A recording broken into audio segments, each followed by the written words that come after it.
Welcome to CGPSC मंथन। इस video में हम मेंस पेपर 7 के टॉपिक छत्तीसगढ़ के संदर्भ में विभिन्न अधिनियमों को डिस्कस करेंगे। जो लास्ट वीडियो में बच गया था उसके नेक्स्ट पार्ट को इसमें डिस्कस करेंगे।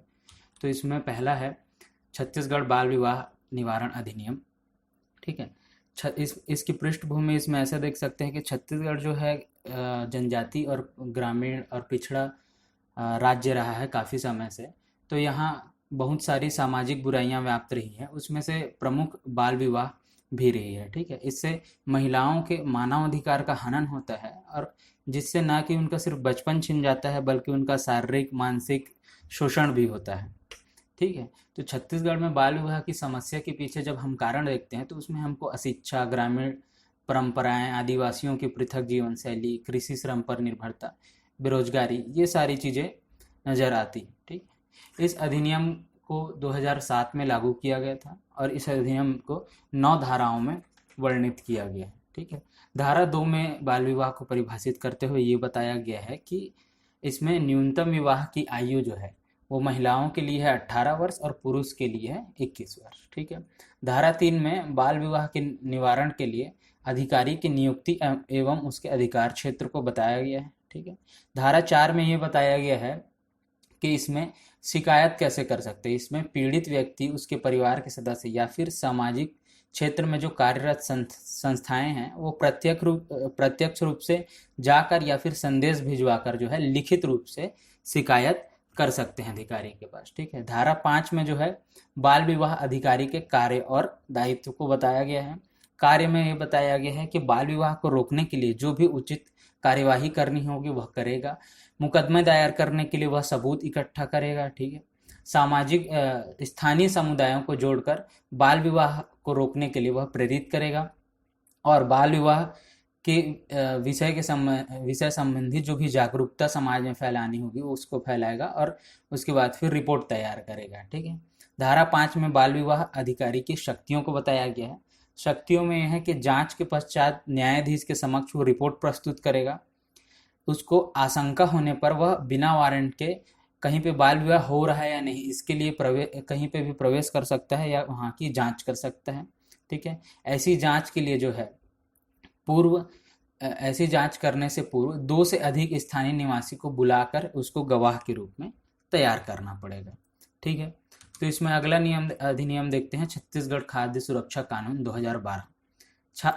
खाद्य सुरक्षा का जो विचार है अनुच्छेद 21 के तहत जो है गरिमा में जीवन जीने के अधिकार से जुड़ता है। इसको संकीर्ण विचार में हम लोग सिर्फ देखते हैं कि भरपेट भोजन करने का उसको अधिकार मिल गया। ठीक है। लेकिन इसका कहीं विस्तृत हम लोग विचार देखें तो उसको पोषण युक्त आहार मिलना चाहिए। ठीक है। सदैव भरपेट भोजन मिलना चाहिए, भूखमरी से उसको मुक्ति मिलना चाहिए, ये बातें आती हैं। तो इसको हम 3 चरण में देख सकते हैं। पहला उत्पादन, दूसरा हो गया संग्रहण, तीसरा हो गया वितरण। उत्पादन में हम लोग जैसे कि 2030 तक 350 मिलियन टन खाद्यान्न उत्पादन करने का लक्ष्य रखे हैं और इसका बृहत्तर स्तर पे देखा जाए तो कृषि सुधार से जुड़ सकता है उत्पादन, जिससे हम उत्पादन को बढ़ा सकते हैं। ठीक है। संग्रहण में आती है खरीदी और उसका भंडारण। ठीक है। अगर खाद्य सुरक्षा को सुनिश्चित करना है तो एक एकदम प्रमुख आधार है संग्रहण जो है। ठीक है। वितरण में आता है जो पब्लिक डिस्ट्रीब्यूशन सिस्टम, जिसको हम लोग PDS प्रणाली बोलते हैं, ये आता है। तो भारत में जो है खाद्य सुरक्षा से जुड़ी चिंताएं क्या है। यहाँ कृषि का पिछड़ापन जो है एक प्रमुख चिंता है।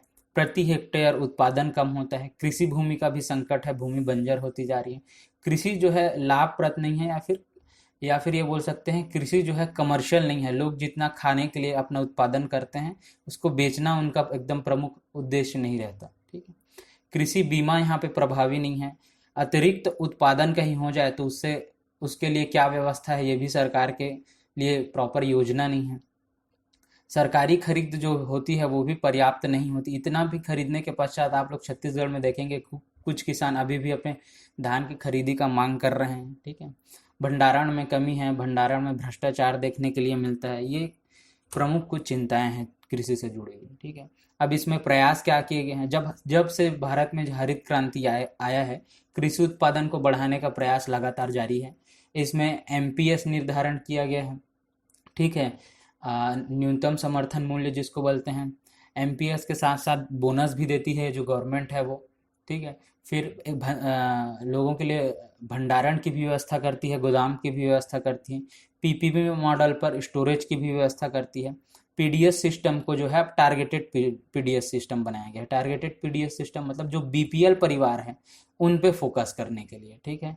क्रय शक्ति और रोजगार बढ़ाने के लिए लोगों का विभिन्न प्रकार के सरकार का योजनाएं जारी है, ठीक है। इसमें ये देखते हैं कि अधिनियम जो है 22 दिसंबर 2012 को पारित हुआ विधानसभा से, और जनवरी 2013 को जो है राजपत्र में अधिसूचित हुआ। अधिनियम में 14 अध्याय है जिसमें 30 धाराएं हैं, ठीक है। ये भी एक फैक्ट है कि छत्तीसगढ़ जो राज्य है वो खाद्य सुरक्षा कानून लागू करने वाला प्रथम राज्य है, ठीक है। इसके अब देखते हैं इस अधिनियम के अंतर्गत जो विभिन्न प्रावधान हैं खाद्य सुरक्षा के, वो उसको धारा 3 में बताया गया है कि अंत्योदय, प्राथमिक व सामान्य परिवार को जो है खाद्य सुरक्षा उनकी सुनिश्चित करना, गर्भवती महिलाओं की बच्चों का पोषण आहार सुनिश्चित करना, जनजाति छात्र या आश्रम में जो रह रहे हैं उनके लिए खाद्य सुरक्षा सुनिश्चित करना, बच्चों में जो है कुपोषण निवारण और प्रबंधन की व्यवस्था करना। धारा 8 और 9 में बताया गया है कि आपात स्थिति में भी जो है लोग व्यक्तियों के पोषण की बात की गई है, ठीक है। धारा 11 में बताया गया है कि भुखमरी की स्थिति में पंचायती राज के यह दायित्व है कि वह उस स्थिति से निपटने के लिए कार्य करे, ठीक। धारा 13 में यह बताया गया है कि खाद्य सुरक्षा के लिए सरकार की योजनाओं का क्रियान्वयन किस प्रकार होना चाहिए, ठीक। धारा 15 में जो है राशन कार्ड के पात्र परिवारों की श्रेणियां बनाई गई है। इसके अंतर्गत 3 श्रेणी होती है, जैसा कि आप लोग सभी जानते हो। ये पहला है अंत्योदय श्रेणी, दूसरा है प्राथमिक और तीसरा है सामान्य, ठीक है। धारा 17 में महिला सशक्तिकरण के बारे में देखते हैं कि हम लोग परिवार की वरिष्ठ महिला सदस्य को जो है परिवार का मुखिया बताया गया है, ठीक है। धारा 18 में स्थानीय निकायों की भूमिका को बताई गई है कि इनकी भूमिका जो है पीडीएस प्रणाली का क्रियान्वयन करना होगा, पात्र परिवारों की पहचान करनी होगी, राशन कार्ड को देखना होगा, परित्यक्ता गृह विहीन लोगों की पहचान करनी होगी, ठीक है। ये बताया गया है इसमें। धारा 13 में जो है आंतरिक शिकायत निवारण प्रणाली के बारे में बताया गया है। धारा 13 में बताया गया है कि जो स्थानीय निकाय है वो सामाजिक अंकेक्षण करेगा, ठीक है। धारा 17 में जो है इस प्रणाली का उल्लंघन करने पर दंड की व्यवस्था की गई है। अब इस अधिनियम का जो मूल्यांकन है आप जो है इसके पॉजिटिव एस्पेक्ट और नेगेटिव एस्पेक्ट को ध्यान में रखते हुए कर सकते हैं। जैसे कि इसके पॉजिटिव क्या है, भुखमरी कुपोषण से मुक्ति मिली है लोगों को, ठीक है। फूड सिक्योरिटी का जो विचार है वो प्रबल हुआ है, आधारभूत जरूरत है वो पूरी हुई है, महिला सशक्तिकरण हुआ है, ठीक है।